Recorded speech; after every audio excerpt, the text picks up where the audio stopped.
मनोज जरांगेला कसलाच अभ्यास नाही आरक्षणाचा. कारण मनोज जरांगेला जर अभ्यास असता तर मनोज जरांगेचं 3 वर्ष आंदोलन चाललं नसतं. 3 वर्षात मराठा समाजाला काय नाही भेटला मला सांगा ना तुम्ही. दोनदा मुंबईला समाज नेला, जिंकलो रे राजा हो. काय जिंकलास तू? अरे सरा हुकलास ना तू, सरा समाज हुकेलास तू. आणि आज कुठेतरी समाजाला खाली बघायचा टाइम फक्त मनोज जरांगेमुळेच येणाऱ्या काळात. जे सहकार्य आला असेल रमेश पाटलाला माझं एवढंच सांगणं आहे, हा खरा मराठ्याचा लढा आहे. आणि इथं येऊन स्टंट करायचे नाहीत. ते फोनवर काय आमदाराला खासदाराला काय घोडे लावायचे तर ते तिकडे लावायचे मंत्रालयाला.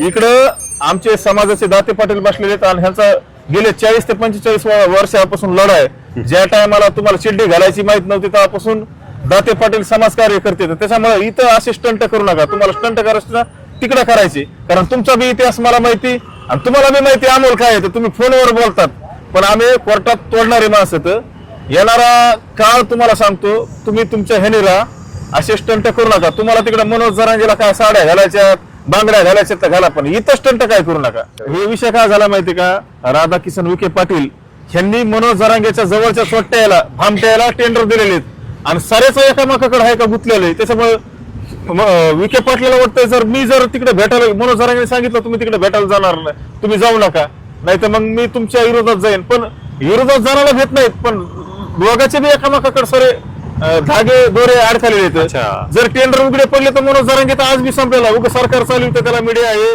का नाही आले. माझ्यासोबत अमोल खुने आहेत पुन्हा एकदा.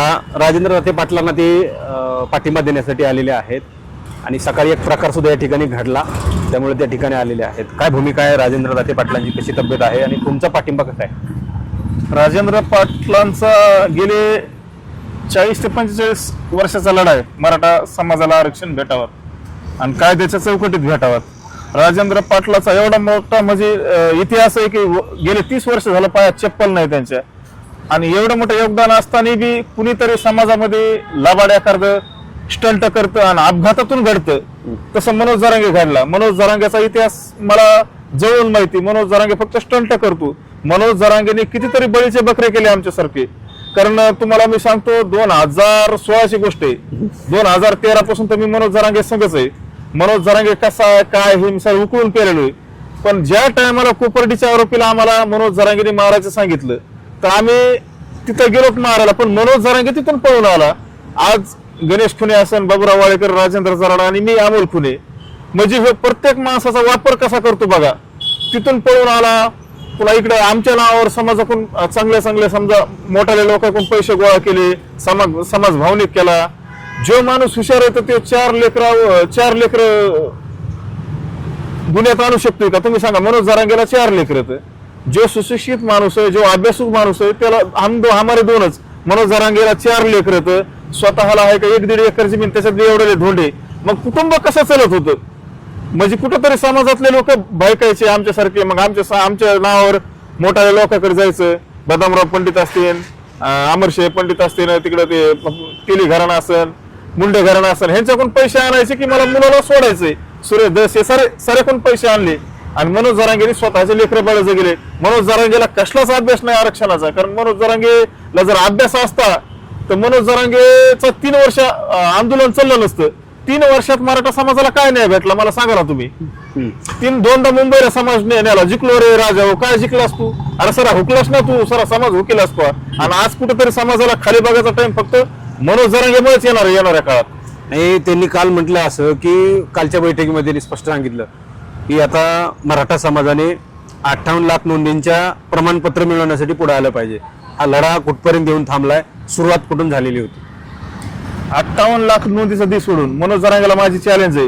बाबूराव वाळेकर, गणेश खुने, अमोल खुने आणि राजेंद्र जराड आणि पांडुरंग तारक, तू आमचेच प्रमाणपत्र काढून दाखवतो हैदराबाद गेजेट मधून. आणि तू 58 लाख नोंदीचा दी सोडून तिथं पंजाबराव देशमुखांचं श्रेय येते. त्यांच्यामुळे आज विदर्भातला, काही मराठवाड्यातला, पश्चिम महाराष्ट्रातला, खानदेशातला आणि कोकणातला समाज, हे जे 58 लाख नोंदी आहेत हे पंजाबराव देशमुखांचे पुण्य आहे.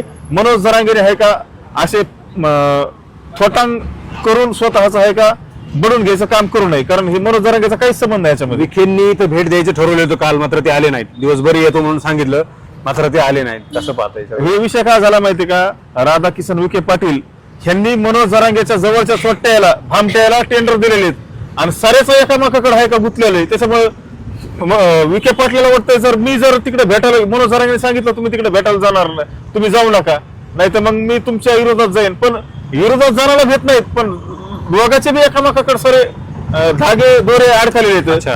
जर टेंडर उघडे पडले तर मनोज जरांगे तर आज बी संपलेला, उगा सरकार चालू त्याला मीडिया आहे, सारे स्कोप देते, मनोज जरांगे आज बी संपलेला आहे. पण हे जर कुठं उघडं पडलं तर येणारा काळ काय माहितीये का, विखे पाटलाला वाटतं मी मुख्यमंत्री होईल कुठंतरी मराठा चेहरा म्हणून, पण ती संधी 100% हुकणार आहे. कारण मराठा समाजाला माहिती तुमच्या दोघांचे नाते काय आहेत आणि काय नाहीत. आणि तिकून बी शिंदे गटाकून बी आहे का उदय सामंत साहेब येत तिथं, कारण उदय सामंत साहेबाकडे आहे का महाराष्ट्रातल्या जेवढ्या MIDC ते खातं आहे त्यांच्याकडे उद्योग मंत्री आणि त्या प्रत्येक MIDC मध्ये ह्या चोट्ट्याचे काम सुरू होतं. त्याच्यामुळे येणारा काळ उदय सामंतला आणि विखे पाटलाला खूप जड जाणार आहे. आज तुम्हाला वाटत असेल की मनोज जरांगेचा आमच्या डोक्यावर हात आहे, पण हे भामटा आहे का, हे मराठाच नाही, हे मला पक्क माहिती, ह्याने सिद्ध करून दाखवत. जर मराठा असेल तर असं माझी जात आहे का बदनाम करणार नाही. नाही, काल तुम्ही जरी असं म्हणत असले उदय सामंत राधाकृष्ण विखे त्यांच्याकडे जातात, पण शिंदेना काल त्यांनी खूप खालच्या शब्दांमध्ये उल्लेख केला, तुम्हाला आम्ही संपवेल, मराठा समाज तुम्हाला संपवेल, आम्ही तुमच्यासाठी खस्ता खाल्ल्यात, असं त्यांचं काल म्हणतो. मग शिरसाटांना त्यांनी भेट दिली म्हणून शिरसाटांवर ते अजून्ही खार खातात. तेच सांगतो ना मी, कारण काय झालं माहिती का, शिरसाट साहेबांनी इथं उपोषणाला भेट दिली, कारण पालकमंत्री जिल्ह्याचे ते न्यायमंत्री त्यांनी भेट दिली म्हणून ह्याची आहे का तळपायाची आग मस्तकाला केली. हे स्वतःला एवढं मोठं समजतोय, पण ह्याची ही आहे का अभ्यास आहे का शून्य अभ्यास आहे, ह्याला कसलाच ज्ञान नाही. फक्त आहे का शिंदे साहेबाला एक धमकी दिली साहेब इथं आले म्हणून, त्याच्यामुळेच आहे का कुठेतरी विखे पाटलाला मी भेव वाटला असं बाबा मला येणाऱ्या काळात मुख्यमंत्री व्हायचंय. पण विखे पाटलाला मी एवढंच सांगतो की ह्याच्या मागे समाज राहिलेला नाही, काय नाही, हे पहिल्यापासून डील करीत आलेला आहे. मला माहिती आहे कुठं कुठं डील केली, कुणा सगळं केली. माझी ओपन चॅलेंज आहे मनोज जरांगेला आणि छोट्या टीमला, तुम्ही माझ्यावर आब्रुनुस करायचा दावा टाका, मग तिथून पुढे मी बघतो ना तुमचं, तुम्ही टाका माझ्यावर आब्रुनुस करायचा दावा. राधाकृष्ण विखेंना मनोज जरांगे मुख्यमंत्री करतील का, नाही करू शकतील का, तितकी ताकद मनोज जरांगे आहे का राधाकृष्ण विखे पाटलाला आहे का मुख्यमंत्री द्या सोडून आमदार सुद्धा करू शकत नाही. वर्गा पडला ना मनोज जरांगेच्या नादी लागून असंच तिथं ते लंके आला निवडून. लंके कोणाला माहित तरी होता का, या मनोज जरांगेचा मनोज जरांगेची लाट कुठे होती माहिती का, लोकसभेला लाट होती, पण विधानसभेला लाट सारी शिरलेली. कारण साऱ्या लोकांच्या लक्षात आलं मनोज जरांगेने काय डील केलेली. मला माहिती ना त्या सभेची, वांबुरी मधून पारनेरला कसे गेले त्याच्यामध्ये मीच होतो ना, त्या ताप्यामध्ये कशी डील केली, निलेश लंकेचं ह्याचं काय ठरलं, तिथून पुन्हा कसे तापा फिरला हे सर्व मला माहिती. आणि नगर जिल्ह्यातल्या मला आहे का कमीत कमी 25 ते 30 जणांचा फोन आला की ह्यांची डील कशी झाली, काय झाली. येणाऱ्या काळात सर्व उघड्या पडणार आहे. मनोज जरांगे तू भापित राहू नको, तुझ्या मागे समाज राहिला नाही, काय नाही, तू एक दिवस उघडा पडणारच. आणि तू कुणाला डील करायला लावलीस आणि तुझं ते पेमेंट कोण घेऊन आलं त्याला किती दिलंस हे सुद्धा मला आकडा माहिती. आज सकाळी काहीतरी मनोज जरांगेंचे सहकारी येऊन इथं मनोज जरांगेंच्या विरोधात बोलायचं नाही असं काहीतरी दम देत होते. जे सहकारी आला असेल रमेश पाटलाला माझं एवढंच सांगणं आहे, हा खरा मराठ्याचा लढा आहे आणि इथं येऊन स्टंट करायचे नाहीत. ते फोनवर काय आमदाराला खासदाराला काय घोडे लावायचे तर ते तिकडे लावायचे मंत्रालयाला. इकडं आमचे समाजाचे दाते पाटील बसलेले आहेत आणि ह्यांचा गेले 40 ते 45 वर्षापासून लढा आहे.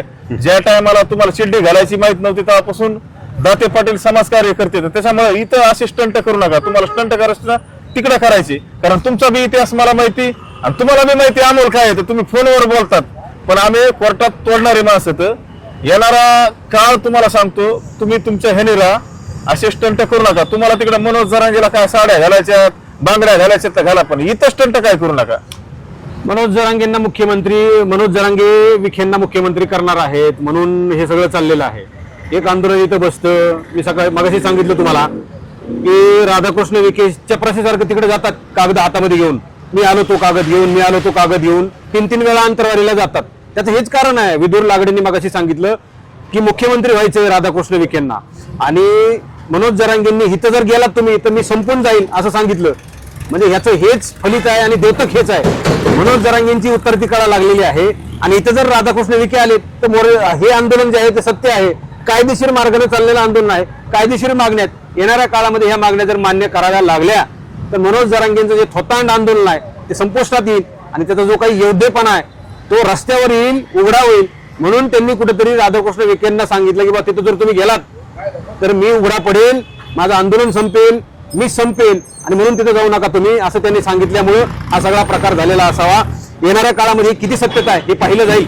अमोल कोल्हेंनी सांगितलं की जर तुम्हाला मुख्यमंत्री करायचं असेल, मंत्री करायचं असेल तर करा, मात्र राधाकृष्ण विखेंना तुम्ही आमदार सुद्धा करू शकत नाहीत, तुमच्या मागे कोणीच राहिलेलं नाही, असं अमोल कोल्हेंनी सांगितलं.